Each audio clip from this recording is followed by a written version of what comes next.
Hello, I'm Jon Richardson, and welcome to the Sarah O'Connell Show. Welcome to the Sarah O'Connell Show. Jon Richardson, welcome to the Sarah O'Connell Show. How are you today? I'm very well, thank you. I just had a very disappointing snack, but I'm over it. Sorry to hear that. Yeah, I went to Wasabi and bought a pink... It looked like it was going to be one of the best things I've ever eaten, and it was a pudding that had beans in it. So, what more do you need to know? All the best ones don't. Yeah, absolutely. Yeah, it's not where I want my beans. The worst image I ever saw in my life online had beans in it. Someone had made beans on toast, sliced cucumber on top. Oh, please. Warm cucumber. It's a disaster. Yeah, well, I assume those people are where they need to be now, in some sort of secure unit. I think so. It's up there with people that don't eat Kit Kats by, stick at a time, like they bite through the entire thing. Yeah, ridiculous. Real problem. Exactly. So, Ultimate Worrier is on Wednesdays at 10 p.m. on Day. Very exciting. Yes. Now, my first question I have to ask, were you a fan of 80s wrestling? Yeah, I was. Yeah, I was. I love the name. Familiar with the Ultimate Warrior. I was a British Bulldog man myself. Controversial. Yes, yeah. But I liked, that was my era, really. Macho Man, Randy Savage, Mr. Perfect, Jake the Snake, all that. So do you think you might do a follow-up show called Randy Savage? Or? I thought I'd set the tone early. Yeah, I don't know what that show would be, but I definitely want to be in it. Yeah. Fantastic. So Ultimate Worrier, there are 8 episodes. Each one has a different theme, and so for anyone that doesn't know, what you do is you've categorised all of your worries, from low worries to moderate worries to severe worries. I think so. I'll be honest, I wasn't listening. All I can hear in my head is Macho Man Randy Rico now, and I don't know if that's going to be a TV show or a live tour, but it's going to be special. Yes, all my worries are ranked from severe to not severe. Absolutely. So also each episode is themed, so there's ones about the home and about the body, and there's things about the environment too. Is there a particular worry that sort of stand out amongst all the others in the show that particularly plays on your mind? Joe Wilkinson was worried that he couldn't clap loud enough, which... Yeah, it's such a unique insight into the mind of a unique individual. He was convinced he'd be able to clap louder if he used his feet instead of his hands, so we had a doll made with feet for hands. That stayed with me. I think about that quite a lot. So actually clapping with his feet, not even stomping, but trying to join them together. Slapping the soles of the feet together. Just, I can't remember how he described them, but meatier, basically, to get a more sort of resonant sound. Yeah, it requires a certain amount of dexterity to do that too, and I imagine you have to take your shoes off, and you need quite a lot of space. If it's in an arena environment, it could be complicated. Yes, hygienically and logistically, it's not the way forward for society. And they need to be dry too. Yeah, and I think, for people coming to my gigs, when you do the standing ovation at the end, just regular hand applause is fine.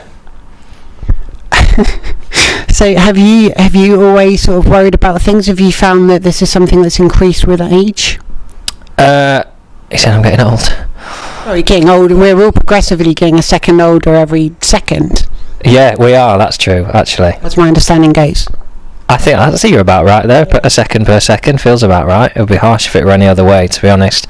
Yeah, I think I probably worry less as I get older, because you sort of have to start compartmentalising things.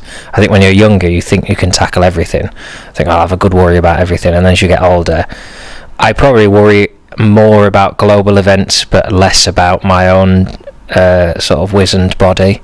So a lot of the concerns I used to have, like when you're younger, like, I need to get a six-pack or something. As you get older, you think, I just won't ever take my top off. Well, that's it. The great thing is, too, you can't see yourself, so it's basically everyone else's problem. That's true, yeah. Unless, of course, you film yourself and put that on telly and then go around doing interviews telling everyone to watch it. You're sort of obliged to then have a peek at it. Yeah, these are just for me. I don't release these. These are right, just... good. Oh, that's all right. I'll get a copy. Exactly. So is your house kind of, not feng shui, but is it kind of geared towards a peaceful environment? There's not things that stretch you out. You've removed the corners. We moved house a year ago with a 6-month-old baby, and I'll be honest, we've never really caught up. So the house is a mixture of, it's sort of like it's very similar to Home Alone. You know, when he booby traps the house. It's that sort of vibe we've gone for. If you were to come round, you could easily think it was an homage to the work of Macaulay Culkin. It's an absolute mess of paint cans and toys and things I've rigged to string that I swing down the banisters at my wife when she's coming up the stairs, you know, just for shits and giggles. It's a good idea. It keeps the marriage alive, I think. This is always telling me we should try new things. So I've gone for more sort of slapstick violence around the house. I assume that's what she meant. Exactly. So you've had loads of great guests on there, apart from Joe Wilkinson. Who's in the lineup? Including Joe Wilkinson, who I love, by the way. Oh, that's my favourite bit of any interview I've done, I think. So you've had loads of great guests apart from Joe Wilkinson. Apart from Joe Wilkinson, who else have you had on the show? We've had loads of people. So Lucy came on. We had Sarah Pascoe. What's his name? The beards, Joe something. Jack D, Rob Beckett, Ramesh Ranganathan, Kerry Godliman, Victoria Corin Mitchell, Rob Beckett. We had loads of people. They're amazing. Now I've seen 4 episodes so far, loving it, by the way, highly recommend it. Rob Beckett didn't seem particularly worried about anything. No, it sort of became quite a mission actually to make Rob stress about something, because he's got 2 kids now, and you sort of need to worry a bit, I think, if you've got kids, but he seems remarkably laid back about a lot of stuff, which upset me. He won't be back. It's terrible. Now, you used to live with Russell Howard for a while, I understand. Yes, in Bristol.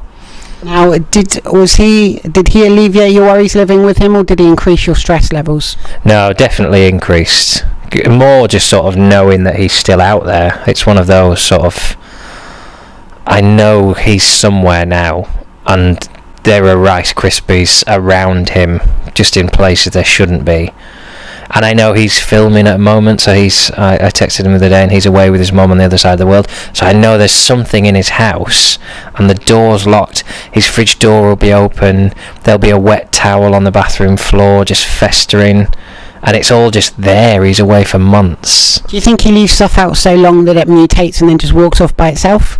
I think that's his goal, yeah. We bought a rice cooker when we lived together, and lifting the lid off the rice cooker is something I'll never forget in my entire life. You know, you can't do that. You can't leave rice in there for that long and think it's going to be alright. It sort of grown, it was like it had hair. The mould was sort of standing up vertically. It looked like a kid's toy. You could almost have cut it and put eyes on it. It's not good, is it? It's like we used to do with cress in school, and you grow it with hair, but... Yeah. But with sort of germs that could kill you. Unintentional, yeah. Well, you say unintentional, but I count that as a death threat, basically. It's extreme passive aggression. Yeah, he's trying to kill me. I think most of my stress comes from a sort of belief that people know what they're doing when they do these things, and it's one of the reasons my wife and I argue quite so much, is that I assume everything she does is deliberate, because I can't understand, how did the toothpaste lid get in the kitchen? I just don't understand how you must have taken it off and thought, I'm going to put that on the worktop just to annoy John, because there's no other way in which it needs to be in there. Sounds quite spiteful, that. It's just... it's drying out. I can't believe a world happens where that's just something that happened. Well, it's not reported on enough. I ask her why she's done it, and she just says, I don't know. It's outrageous. Well, it's good that you're surviving that in the relationship. I'm sure you've had some kind of counselling or something. Yeah, well, I've been away 2 days, so I'll see whether she's still there. She was like packing a suitcase when I left, which I thought was for me, but it was big and it had all her clothes in it. So I don't know what she's doing with that. Maybe a good tidy up. Blimey. Well, so moving on, Josh Widdicombe shows and demonstrates an inexplicable knowledge of specifically 1990s Neighbours. Do you have an expert area of your own? Would it be Home and Away or... the film Labyrinth, and to be fair, Home Alone. I'll take questions on either of those, I think. Neighbours, I thought I would know more when Josh said that. I thought, I bet I could do that, and I'm pleased to say that information has been replaced in my brain with something more important. Now, your show also, in addition to these comedy guests that you have, you also bring on an expert each week to explain a highlighted worry, but also offer solutions. Do you find that helps alleviate things for you a bit?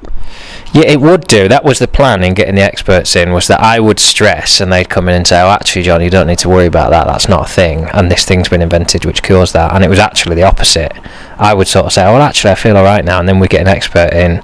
And their comments ranged from, if you don't get 7 hours of sleep a night, you're definitely going to die, to, if you buy a smart toaster, someone can hack into that and burn your house down from the other side of the world. Can they?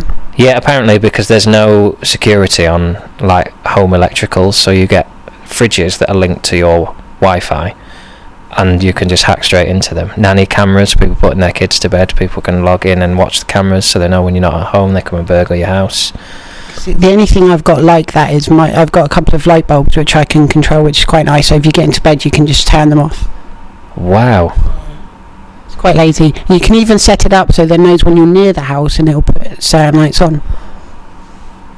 And that's just the bulb? Yeah. You don't have to buy anything? Well, no, you do. So there's a thing that plugs into the Wi-Fi, right. And then you set up each room, so living room, dining room, bedroom, kitchen, whatever. But once it's done, then it's quite fun. And you can set, like, if you've got the coloured bulbs, you can set different colours and themes. Wow. Well, it sounds very pretty, but I hate to break this to you, but the Russians are inside your system now. And you're sat here, and at home, your house is like a disco's going on there. They're just turning them on, turning them off, turning them on again. Your electric bill's going to be through the roof, mate. This is terrible. I'm going to have to go back to candles, I think. Back to candles, well. You got your own problems with candles, to be honest. I wouldn't like them, obviously. Yeah, right, good. Alright, well, that's good. Yeah, I don't need to worry. They reflect light. If you get the white ones, they reflect light, so yes. They sort of bounce it around a bit. Yeah, and they're nice to touch. Yeah. They feel like sort of dead bodies. Sort of slimy and cold. It's true. Do you not keep yours in the freezer? I mean, No, we don't have a freezer anymore because Lucy kept leaving the door open, so I just ripped the doors off in a passive-aggressive gesture. So now we just have a plastic cupboard that we keep things in. Now, some people might think you're pessimistic, but I think you think about things a perfect amount. I think that's the rational level of thinking people should do. And with that in mind, I have some things that concern and worry me on a daily basis. And would it be possible for you to rank them, whether you think they're a low worry, medium worry, or severe worry, burn the house down, move out the country kind of thing? So the first one is every single time I make a cup of tea, put the tea bag in, all fine. Worried when I take it out, it's going to be split. Rarely happens. Nightmare when it does. Yeah, no, I can see that. So you said rarely happens. It's never happened to me. Quite careful. How careful? How much time are you spending getting this tea bag out? Hours. I have to. Tea cold by the time you've cradled this tea bag. I don't dare go near the kettle, no. And you know some people drink loose leaf tea. I assume It's a nightmare. full breakdown in that situation, would you, if you saw someone with... Pretty much, yeah. Yeah. Yeah, I think it's a low worry, but I can see how once it's in there... Someone told me a fact about tea bags the other day. Ooh. Already forgotten it. So I'm going to invent a fact. Okay. Did you know that tea bags aren't vegan because they're made of dried saliva from lambs? They're quite nice if you put them in a kebab too, I find. Yeah, lovely. Yeah. I haven't had a kebab for years. Had a sober one once, it was horrible. Yeah. No, nothing good happens sober, does it? Let's be honest. Now, the next thing I know poses no physical threat to me, but for some reason, every time, if you get a pack of 4 yogurts and you snap them, I don't like the snapping noise. It kind of makes me nervous of the noise. Yes, that is a good one. And a Muller fruit corner as well, actually. It's too far the other way. You don't get a good snapping noise with a Muller fruit corner. You leave it and then you have to sort of tear it a bit physically.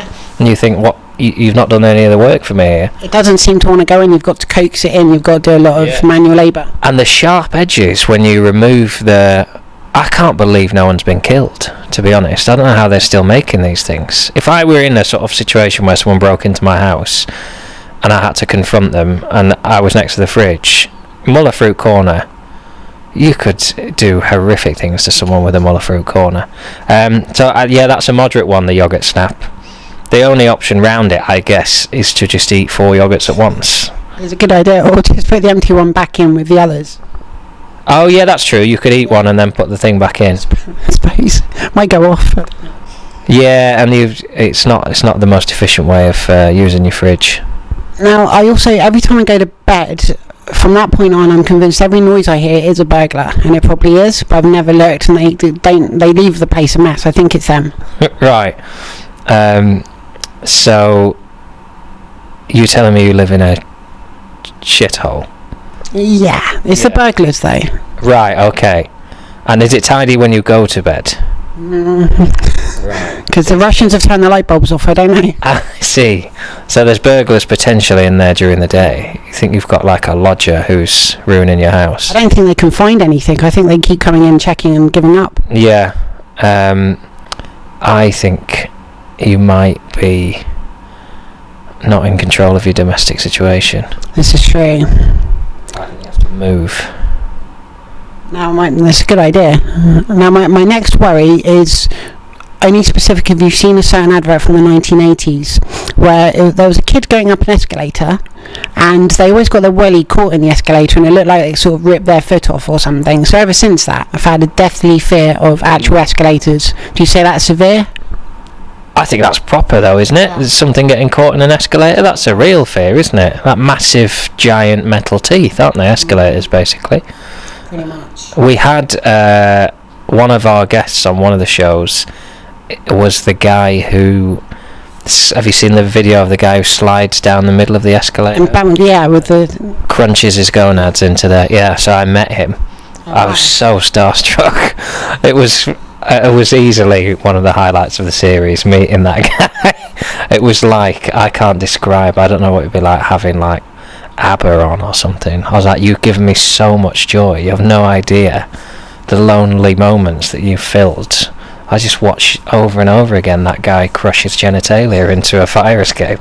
Every now and again it reappears on the internet and you have to rewatch it, like someone else will discover it. No, and it's just the perfect length that you could just keep watching it. There's no dull moment in it. There's the minute he leaves and then the minute he realises he's going to hit the first one. It's just... So we watch that a few times and then we bring him out. That's what's that in the technology episode, I think? Yeah, technology with David O'Doherty and James Acaster. Fantastic. One to look out for. Now see, my next worry doesn't pose much harm to a person, but if I go into a room and I'm introduced to more than 3 people, I can guarantee by the time I get to the third one I've forgotten the first one's name. Then I don't hear anyone else's name, so I'm still trying to think what their name was and it all just goes wrong.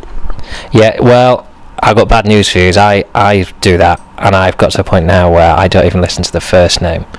And I realise while I'm shaking their hand, I just didn't listen. I just so sure I'm not going to remember it. I mean, fortunately, when I change my name to Macho Man Randy Rico, I think that's going to stick. But yeah, I think that's a problem. It only gets worse. So you just learn not to call people by their name. I hope I never see someone nearly get run over, because they've got no chance. If I shout mate, maybe they'll look. But that's a bad thing for someone to hear as their last words, isn't it? Well, no, it's not, because it's an endearing thing. It means you like them. Yeah, I guess so. Yeah, mate. Oh, yeah. Yeah, I don't do names. Maybe we should, if we took over, just like one name, so everyone has the same name. Just call everyone Oi. I think Oi or like Derek. Could work. I'll do Derek. It's a strong name. It's a good name, isn't it? So do you do a sitcom about it? You should. Yeah. Why? I don't know who. I'd have seen it if there'd been one. Derek with a Q at the end. It's different spelling. Now, do you feel like during the show you've exercised all of your worries and your stresses, or have you got a lot more bottled up in there for your eventual Jon Richardson and Randy Savage? Yeah. I guess what you're really asking is, do I think there's scope for a second series, or am I saying to Dave, that's me done, let's just do the 8 and then I never need to work again? I feel like I've got more worries. Yeah, I think I've probably got 4 or 5 series, and I think it's the sort of thing that I think someone like me in another country might worry. If someone in America wanted to take me over and do it there, I think I could probably worry in other countries as well. I think it's really something that I could worry forever. You could worry in Hawaii, you could worry in Barbados. Hawaii, mate, yeah. I'll worry all over the world. Yeah. Oh, I'll keep worrying. Yeah. In fact, I think actually I'm going to worry so much. It would be a quite aggressive gesture of Dave not to commission another series, because then I'm just worrying at home. And I'll be honest, I invite Ramesh Ranganathan and Kerry Godliman round to my house to discuss and rank my worries, but if there's not a camera there, they're not interested. I'm not saying they're awful people, but they're very much about the cameras and the dollar. That's outrageous, Raj. We hang out all the time. This is just a coincidence that we're filming this conversation. Well, I didn't even think that was a camera. I just thought that was a weird friend of yours. It is. Yeah, they call them Tripod Trevor. That was my nickname for a while. Was it really? Not Trevor, but yeah, Tripod John they used to call me. I always used to carry a tripod. That's what it was. It was weird because I didn't have a camera. I didn't go fishing, but I just thought one day I'll need a tripod. Never needed it. Got rid of it. No, That should be turned into a film, I think. That's quite a... Trevor now. Yeah, Tripod Trevor. Good days. So, finally, have you got any messages for fans of the Sarah O'Connell Show and, of course, your fans around the world? Oh God, my fans around the world. Hi, lads. Thanks for your support, both of you. There's Derek over there in Australia, and there's Tripod Steve in Mexico. So thanks for your support, and to everyone else.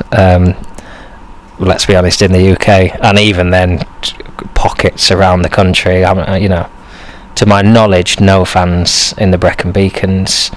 Not a lot going on in Wigan, I don't think. But to everyone else, stay where you are. Just stay there. You're safest there, so don't move. And also, the video's not quite finished, so don't move just yet anyway. Right, okay. Don't go anywhere. So thank you everyone for watching. Be sure to share, subscribe, give the video a big thumbs up, and I'll see you all again soon for another episode of the Sarah O'Connell Show. Jon Richardson, thank you so much. It's been an absolute pleasure. Thank you very much. And let's continue this conversation without being filmed by the secret plant pot. Go away, Trevor. Bye.